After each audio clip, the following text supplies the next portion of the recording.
کیا صدر کو اتار دیا جائے گا؟ اگر یہ گورنر اور صدر کی کوئی حیثیت ہی نہیں اور وہ 10 دن تک وہ کچھ نہ لکھیں یا سگنیچر کیے بغیر واپس کر دیں تو وہ خود بخود قانون بن جائے گا. تو پھر گورنر اور صدر کو سرے سے ہٹا دیں، اس کی ضرورت ہی کیا ہے؟ السلام علیکم، میں ہوں ڈاکٹر اسلان جاوید اور آپ دیکھ رہے ہیں میرا ڈیجیٹل چینل. آج کل ایک چیز جو ہے، ایک قصہ جو ہے وہ بہت زیادہ گردش میں ہے، اور یہ کہاں بیٹھے گا، یہ اونٹ کس کروٹ بیٹھے گا، یہ تو مجھے معلوم نہیں ہے. میں صرف آپ تک وہی بتا سکتا ہوں کہ جو اس ٹائم پر چل رہا ہے اور کس نے کیا کہا، اس سے ہمیں جو ہے وہ ریزلٹس لینے پڑیں گے یا سمجھنے پڑیں گے.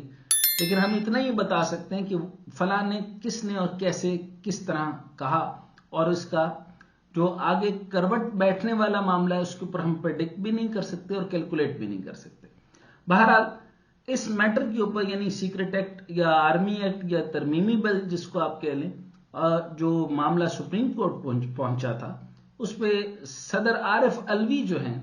ان کو وہ کیا مشکل میں ہیں یا مشکل سے نکل چکے ہیں یا مشکل میں جائیں گے،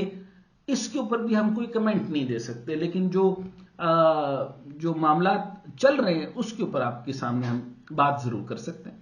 ایک وکیل ذوالفقار بھٹا کی طرف سے آفیشل سیکرٹ ایکٹ اور آرمی ایکٹ ترمیمی بل معاملے کی تحقیقات کے لیے سپریم کورٹ میں درخواست دائر کر دی گئی، جس میں موقف اختیار کیا گیا ہے کہ حکومت کو 10 روز میں سپریم کورٹ سے رجوع کرنے کا حکم دیا جائے. درخواست میں وفاقی حکومت کو فریق بنایا گیا. درخواست میں یہ استدعا بھی کی گئی ہے کہ موجودہ درخواست کی زیر التوا ہونے تک آفیشل سیکرٹ ایکٹ اور آرمی ایکٹ پر عمل درآمد روک دیا جائے، کیونکہ صدر کے بیان کے بعد قانون سازی پر سوال اٹھ رہے ہیں. اب سوال یہ ہے کہ کیا صدر عارف علوی اور ان کے عملے کو بھی عدالت کی طرف سے بلایا جا سکتا ہے؟ اور کیا صدر عارف علوی اپنے ٹویٹس کا عدالت میں دفاع کر سکیں گے؟ کیونکہ صدر عارف علوی نے جس پرنسپل سیکرٹری کی خدمات واپس کی تھیں اور جن کا نام وقار احمد ہے، نے صدر عارف علوی کو لکھے گئے وضاحتی خط میں اپنے اوپر لگائے گئے تمام الزامات کو بے بنیاد قرار دیا اور انکشاف کیا کہ دونوں بل آج تک سیکرٹری آفس کو موصول ہی نہیں ہوئے. اور جو دوسری اہم بات ہے وہ یہ کہ صدر کی بات ایک بار پھر نہیں مانی جا رہی، کیونکہ خبریں ہیں کہ نارکوٹکس ڈویژن کی سیکرٹری کی حیثیت سے کام کرنے والی 22ویں گریڈ کی آفیسر حمیرہ احمد نے صدر پاکستان کی پرنسپل سیکرٹری کی حیثیت سے خدمات انجام دینے سے انکار کر دیا ہے. تو اس میں کوئی شک نہیں کہ ایک بہت بڑا گورننس کا اور آئینی بحران تو پیدا ہو چکا ہے. اب اگر صدر مملکت کی بات کو ایک پرنسپل سیکرٹری چیلنج کر رہا ہے اور دوسری بیوروکریٹ صدر کی پرنسپل سیکرٹری بننے کو تیار نہیں،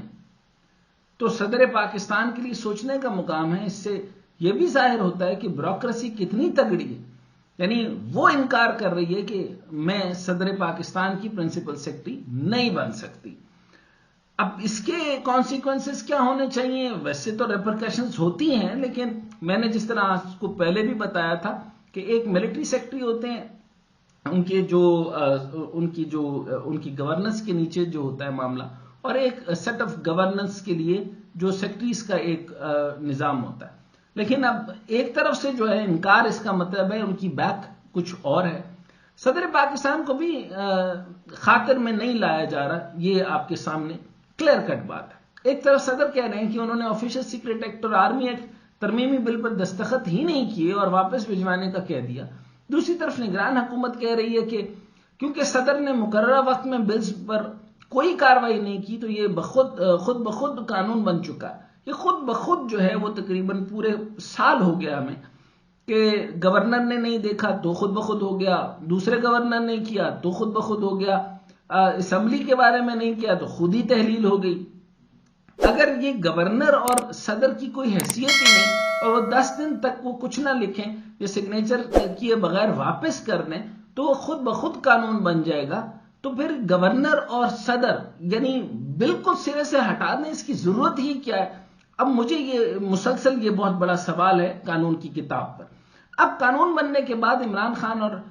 شاہ محمود قریشی اور اسد عمر کے خلاف سائفر کیس میں سیکرٹ ایکٹ مقدمات بھی درج ہو چکے ہیں اور معاملہ سپریم کورٹ میں جا چکا ہے. دیکھتے ہیں اس کا کیا نتیجہ نکلتا ہے. تو ایک مرتبہ پھر کلیش آف ٹائٹن کی توقع ہے اور یہ توقع یہ ہے کہ اب آئینی بحران تو ہو گیا آپ کے سامنے، صدر کی پوزیشن جو ہے پہلے بھی کوشچن مارک ہے، کیا صدر کو اتار دیا جائے گا، صدر اتر جائیں گے؟ کئی جگہوں سے یہ ڈیبیٹ ہے اور مسلسل یہ ڈیبیٹ ہوتی جا رہی ہے کہ صدر جو ہیں وہ استعفیٰ نہ دیں، اور اگر وہ دے دیتے ہیں تو ایک بہت بڑا معاملہ پیدا ہو جائے گا۔ اب اس پہ میں پھر کمنٹ نہیں کرنا چاہتا، لیکن اگر کوئی اور صدر ہو فار ایگزامپل تو ڈیفینیٹلی ان پوزیشنز کے اوپر جب آپ کوئی پوزیشن لے لیتے ہیں تو آپ کو ہٹا دیا جائے، وہ دیٹ از اندر کیس، آپ خود استعفیٰ دے دیں اور آپ اس کے جو ہے وہ گیو اپ کر دیں ٹل دا لاسٹ بال، تو وہ دیٹ از اندر کیس۔ تو پھر اس کا مطلب ہے اگر وہ قائم ہے اپنی بات کے اوپر، اور انہوں نے سیکرٹری صاحبہ کو جو لکھا اور انہوں نے کہا کہ ٹویٹ میں یہ کہا واللہ باللہ کر کے شاید کہا یا جیسے بھی کہا، بڑا اتھینٹیکیٹلی کہا، مجھے کیونکہ اس کا متن بہت زیادہ یاد نہیں ہے، میرا خیال میں انہوں نے یہ کہا اور بڑے فرم طریقے سے کہا کہ میں یقین دلاتا ہوں کہ میں نے خود سگنیچر نہیں کیے اور کیے بغیر میں نے اس کو بھیج دیا، اور عملے کا سارا کام نظام ہے۔ تو اگر یہ کلین طریقے سے فیئر ٹرائل ہوتی ہے تو اس میں جو ملٹری سیکرٹری ہیں وہ بھی عدالت کو جواب دیں ہوں گے، اور پھر اس کے بعد جو ہے وہ سیکرٹری اور جو ان کا پورا جو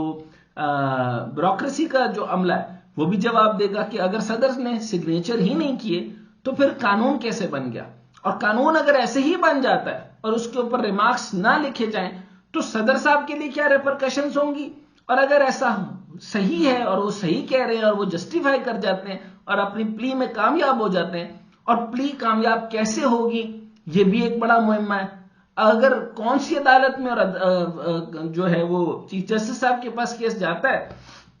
تو وہ کن سینیریوز اور کن حالات اور موروثی حالات کے مطابق جو ہے وہ کیسا فیصلہ لیتے ہیں، دیٹ از اندر سینیریو۔ سو بہرحال سیمنگلی مسلسل جس طرح میں بات کرتا ہوں کہ ہم اس اتنے سارے بحرانات میں آ گئے کہ جہاں پر میں کوئی بھی ریزلٹ اگر آپ کو بتاؤں تو وہ ریزلٹ بننا نہیں، آؤٹ آف بلو کوئی ریزلٹ آتا ہے، تو اب اس آؤٹ آف بلو ریزلٹ کے بارے میں ہم سوچ سکتے ہیں، اسی کا انتظار ہے۔